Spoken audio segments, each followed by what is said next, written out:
ಕುರಾನ್ನ ತತ್ವಗಳ ಮೂಲಕ ಆಂತರಿಕ ಶಾಂತಿ ಮತ್ತು ಸ್ಥೈರ್ಯವನ್ನ ಹೇಗೆ ಕಂಡುಕೊಳ್ಬೋದು ಅಂತ ನಾವೆಂದು ತಿಳಿದುಕೊಳ್ಳೋಣ ಬನ್ನಿ. ಅಸೂಯೆ, ವಿಳಂಬ, ವಿಷಕಾರಿ ಸಂಬಂಧಗಳು ಅಥವಾ ಆಳವಾದ ಪಶ್ಚಾತ್ತಾಪ ಇಂತಹ ಸಮಸ್ಯೆಗಳ ಜೊತೆ ನಾವೇಕೆ ಪದೇ ಪದೇ ಹೋರಾಡ್ತೇವೆ? ಮೊದಲಿಗೆ ಬೇರೆಯವರ ಜೊತೆಗಿನ ಬಾಹ್ಯ ಸಂಘರ್ಷಗಳನ್ನ ಕುರಾನ್ನ ಸಲಹೆಗಳು ಹೇಗೆ ಪರಿಹರಿಸ್ತವೆ ಅನ್ನೋದನ್ನ ನೋಡೋಣ. ಇದರಲ್ಲಿ ಮೊದಲನೆಯ ಸಮಸ್ಯೆ ಅಸೂಯೆ, ಅಂದರೆ ನಮ್ಮ ಜೀವನವನ್ನು ಸದಾ ಇತರರೊಂದಿಗೆ ಹೋಲಿಸಿಕೊಳ್ಳುವ ಕೆಟ್ಟ ಅಭ್ಯಾಸ. ಇಲ್ಲಿ ನೆನಪಿಡಬೇಕಾದ ಬಹು ಮುಖ್ಯ ವಿಷಯ ಅಂದ್ರೆ ಇನ್ನೊಬ್ಬರ ಯಶಸ್ಸು ನಮ್ಮ ಪಾಲಿನ ಆಶೀರ್ವಾದಗಳನ್ನು ಎಂದಿಗೂ ಕಡಿಮೆ ಮಾಡುವುದಿಲ್ಲ.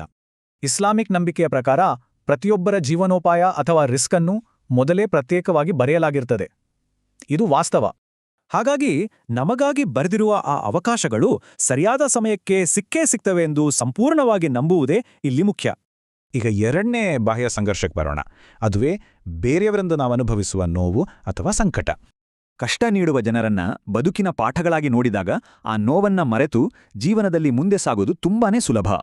ಬಾಹ್ಯ ಸಂಘರ್ಷಗಳ ಕಥೆ ಅದಾಯಿತು. ಈಗ ನಮ್ಮ ಜೀವನದಲ್ಲಿ ಸಮಯದ ಸುತ್ತ ಹೆಣೆದುಕೊಂಡಿರುವ ಆಂತರಿಕ ತೊಳಲಾಟಗಳತ್ತ ಸ್ವಲ್ಪ ಗಮನಹರಿಸೋಣ.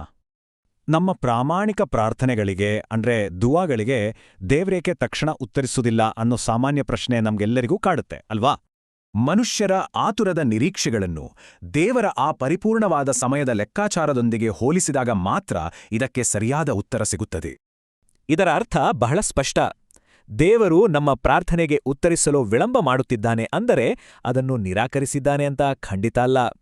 ಈ ವಾಸ್ತವವನ್ನು ಅರಿತಾಗ ನಾವು ತಾಳ್ಮೆ ಕಳೆದುಕೊಳ್ಳದೆ ನಮಗೆ ಬೇಕಾದದ್ದನ್ನು ದೇವರ ಬಳಿ ಕೇಳುತ್ತಲೇ ಇರಲು ದೊಡ್ಡ ಪ್ರೇರಣೆ ಸಿಗುತ್ತದೆ.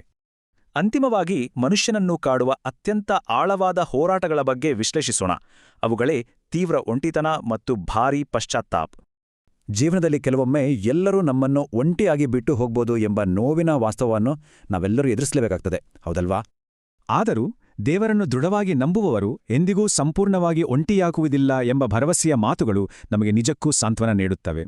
ಈ ಒಂಟಿತನವನ್ನು ದೂರ ಮಾಡಲಿರುವ ಪ್ರಾಯೋಗಿಕ ಮಾರ್ಗವೆಂದರೆ ಪ್ರಜ್ಞಾಪೂರ್ವಕವಾಗಿ ದೇವರನ್ನು ಸ್ಮರಿಸುವುದು ಮತ್ತು ಆ ದೈವಿಕತೆಯೊಂದಿಗೆ ಮರುಸಂಪರ್ಕ ಬೆಳೆಸುವುದು. ಸರಿ, ಹಾಗಾದ್ರೆ ನಾವು ಹಿಂದೆ ಮಾಡಿದ ತಪ್ಪುಗಳು ಮತ್ತು ಎಡವಟ್ಟುಗಳ ಬಗ್ಗೆ ಸದಾ ಕಾಡುವ ಆ ಪಶ್ಚಾತ್ತಾಪದ ಹೊರೆಯ ಕಥೆಯೇನು? ಆಶ್ಚರ್ಯ ಅಂದ್ರೆ ನಾವು ಮತ್ತೆ ನಂಬಿಕೆಯ ದಾರಿಗೆ ಮರಳಲು ಆ ಹಿಂದಿನ ತಪ್ಪುಗಳೇ ಒಂದು ಪ್ರಬಲ ಕಾರಣವಾಗಿ ಕೆಲಸ ಮಾಡ್ಬೋದು ಅಂತ.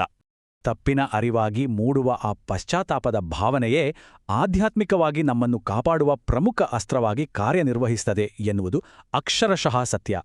ಅಂದರೆ ಪ್ರಾಮಾಣಿಕವಾದ ಪಶ್ಚಾತ್ತಾಪವು ನಮ್ಮ ಜೀವನವನ್ನ ಸಂಪೂರ್ಣವಾಗಿ ಹೊಸದಾಗಿ ಪ್ರಾರಂಭಿಸಲು ಸಿಗುವ ಒಂದು ಅತ್ಯುತ್ತಮ ಸುವರ್ಣ ಅವಕಾಶವಾಗಿ ಬದಲಾಗುತ್ತದೆ.